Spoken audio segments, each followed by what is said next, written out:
let me talk about NHS. I know it has its issues with waiting times, but guys, this system works. I can't describe to you the feeling. You call your GP. So when you come, you're assigned a GP. You call your GP, you get an appointment. You go in, you have your consultation, you get a prescription. You go to the pharmacy and give a prescription. If you're from a country where you have to pay for healthcare, you'll understand this. You go to the pharmacy, you give your prescription to the pharmacist. He gives you all the medication you require, and you pay nothing.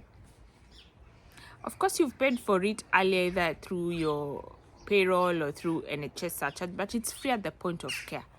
Just that feeling of being able to get your medical needs catered for, your tests done, and you don't have to worry about money. I can't describe that feeling to you. It's an amazing feeling. Also, if you're in an emergency and you go into A&E, if you need an emergency surgery, if you need to be attended to on emergency, on urgent basis, you will be attended to. You will not have to cough a deposit. You will not have to wait, I don't know for how long. You will be attended to. It's amazing. Let's talk about education. Education is truly free and equitable, and quality education. Every child has a right to education, and they have access to the right education. So you have no excuse for your child not getting education, free education to university level. A university level is where you have to pay, but there's also access to loans and all that. But it's truly free, and I think this is a game changer because education is an equalizer. Education provides equity. I know people who have sacrificed, made big sacrifices. They may not be living the best life or getting the best income here, but because their children are getting a quality education, they choose to stay, and they choose to do everything that they can so that their children can get to quality education. I think this is one thing we really need to nail. Our leaders just need to nail this, getting quality education for the future generation. Let's talk about elections. I think it was about a year ago when we had the general elections. My friends, it was eye-opening for me because one, no noisy campaigns, no chaos, no goons, no posters all over the place, no money dishing. Campaigns are quiet and silent. You get the occasional flyer by the politician in your mailbox. Occasionally, they would maybe go around talking to people house to house, and they ask for permission to talk to you, or maybe I think hold sessions in community halls. But all that chaos of campaigns, none of that. None of that. Election day was a normal working day. It was a day like any other. In Kenya, election days are like public holidays. You go back home, you stay home, you watch, you monitor the temperature. It was a day like any other. People wake up, go to vote whenever they want, get your voter's card in the mail. People go to vote whenever they want, go back to work, go back, do their normal duties. Election day passed like any other day. Results were announced. Handing over was done, and life moved on. Elections are nothing special in the sense that, even at work, in business, you have to plan for election period. None of that here. Peaceful, quiet, orderly.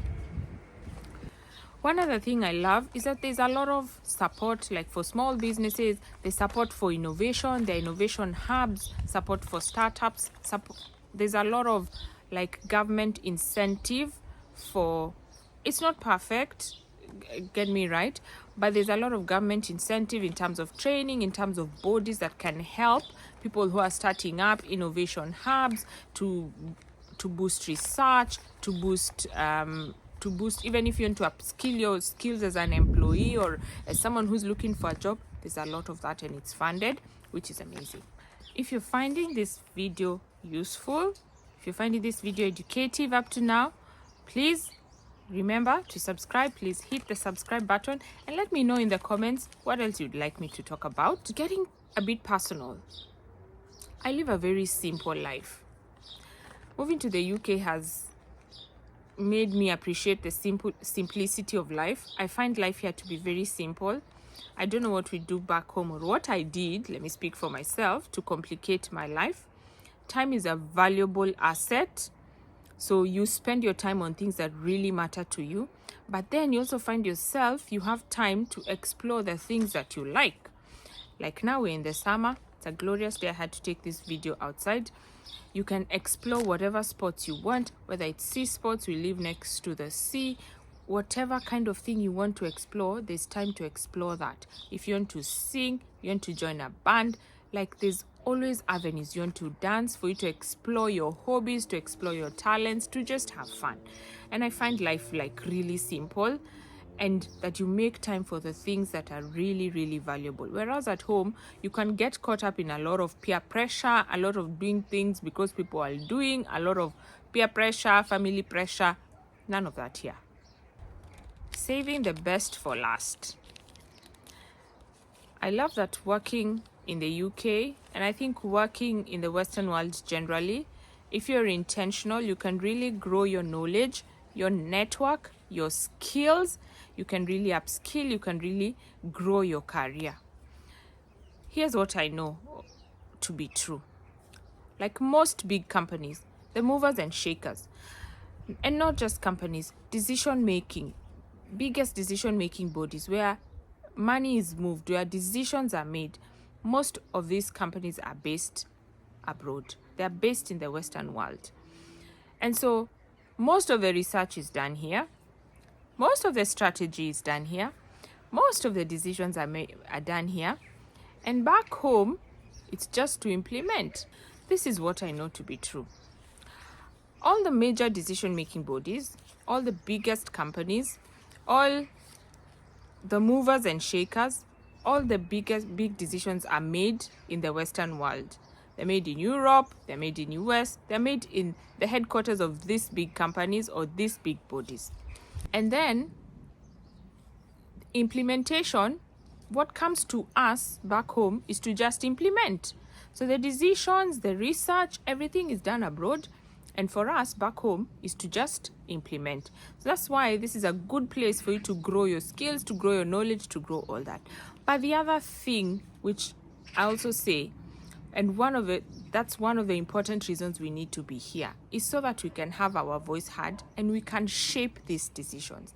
This is why I'm very particular and very passionate about us not just doing specific jobs. We need to be in the decision-making tables. We need to be in the research. We need to be in the strategy. We need to put our voice, we need to have our voice heard. And that's why it's very important for us to be here and to be very intentional. I've said this before. We need to be very intentional about our time here, because the time you get here affords you the opportunity to be able to shape decisions that can change our motherland, that can change our countries, in wherever you work, in wherever your sphere of influence. I think it's an opportunity for us to have our voice heard in those tables, decision-making tables, so that we can benefit our motherland ultimately.